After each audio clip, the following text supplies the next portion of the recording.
Jai Gurudev, and thank you for joining us today. The Government Executive Program has been described as a flagship offering for Indian government organizations. What inspired its creation and how does it address the unique challenges faced by public servants? The GEP was born out of a recognition that governance in India is undergoing significant transformation. Public servants face immense pressures from tight deadlines to familial and social responsibilities that can impact their health, morale, and overall efficiency. We realize that change begins at the individual level. By addressing personal well being, we empower public servants to perform better in their roles, which ultimately enhances organizational effectiveness. The program blends ancient wisdom with practical tools, creating a holistic approach to professional development. Can you elaborate on the structure of the GEP and what types of activities and teachings does it include? The GEP is designed as a comprehensive training program that combines various techniques such as breathing exercises, meditation, and stress relief methods. We also focus on skill building workshops that cover areas like conflict resolution, emotional intelligence, and team dynamics. The sessions encourage interactive learning through group activities, role playing scenarios, and discussions, allowing participants to relate these concepts to the daily challenges. Our goal is to create a safe space where public servants can express themselves and explore personal growth. How has the response been from the government organizations that have implemented this program? Are there any specific success stories that stand out? The response has been overwhelmingly positive. We have worked with numerous departments, including the Ministry of Home Affairs and the Defense Ministry, among others. A notable success story comes from a police department in a major city where, after implementing the program, officers reported a significant decrease in stress levels. They also noted improvements in teamwork and community relations, which is crucial for their work. Participants have shared how the tools learned in our sessions have not only benefited their professional lives, but have also enriched their personal relationships. That's inspiring. Can you share some statistics or feedback from participants regarding the impact of the GEP on their work environment and personal lives? Absolutely. Our internal feedback mechanism indicates that over 90% of participants feel more energetic and experience reduced stress. They report improved mental clarity and focus, which are essential for effective decision making. Moreover, more than 80% believe that the program contributes to creating a positive work environment and encourages ethical behavior. Many have shared that they feel more prepared to tackle challenges and that their interpersonal relationships with colleagues have improved significantly. How do you ensure that the teachings resonate across different levels of government and with diverse groups of people? The beauty of the GEP lies in its universality. Our teachings are rooted in timeless wisdom that transcends barriers of religion, caste, and socio-economic status. We tailor our approach to suit the specific needs of each group, considering their unique challenges and dynamics. Whether it is a workshop for senior officials or training for frontline workers, we adapt our content and delivery style to make it relevant and impactful. What do you envision for the future of the government executive program? Are there any expansions or developments planned? We envision the GEP becoming an integral part of the professional development framework for all government employees. Our goal is to expand our reach to even more departments and create tailored modules that address specific sectoral challenges. We also aim to integrate technology such as online workshops to ensure accessibility for all.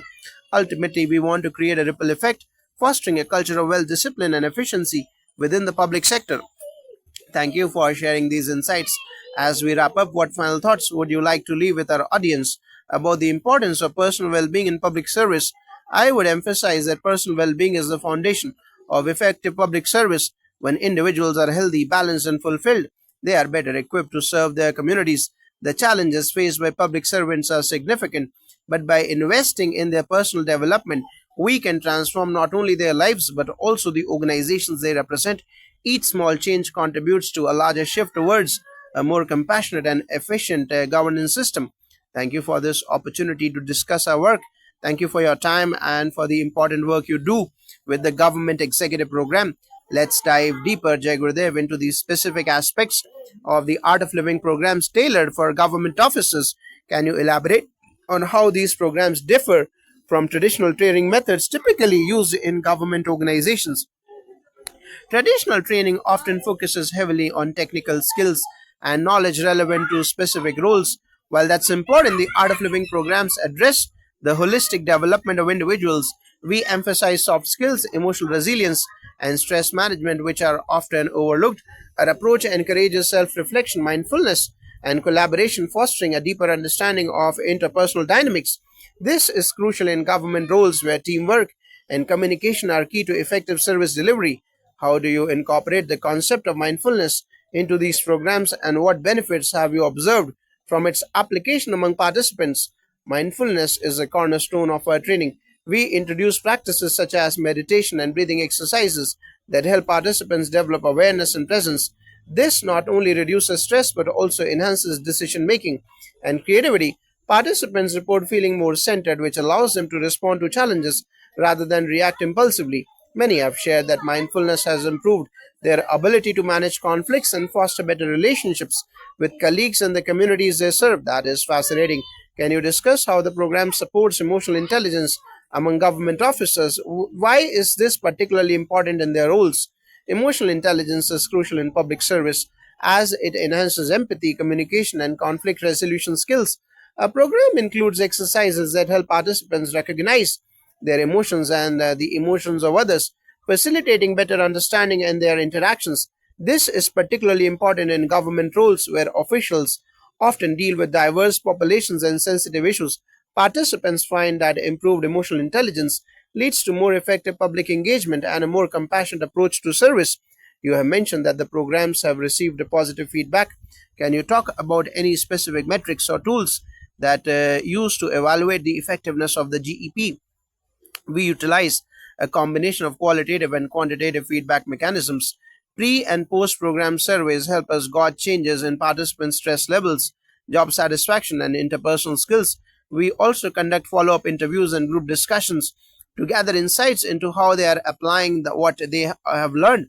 Additionally, we encourage organizations to monitor changes in workplace morale and productivity metrics, which helps demonstrate the broader impact of the program on organizational health. That sounds comprehensive in terms of long term impact. How do you foresee the GEP influencing the overall culture within government organizations? We envision the GEP fostering a culture of wellness, collaboration, and ethical behavior within government organizations. As more officers adopt these principles, we expect to see a shift towards a more compassionate and effective governance model. The program encourages leaders to model these behaviors, creating a ripple effect throughout their teams. Ultimately, we hope that the program will lead to a transformative change where public service is seen not just as a duty but as a fulfilling and meaningful vocation. Are there any other new initiatives or collaborations on the horizon for the GEP that you can share with us? Yes, we are exploring collaborations with educational institutions and leadership development programs to integrate our methodologies into their curricula. This would allow us to reach a younger audience who are inspiring and aspiring to join government services. Additionally, we are developing online resources and mobile applications that can provide ongoing support and learning opportunities for officers, ensuring that the principles of the GEP are accessible even after the formal training ends.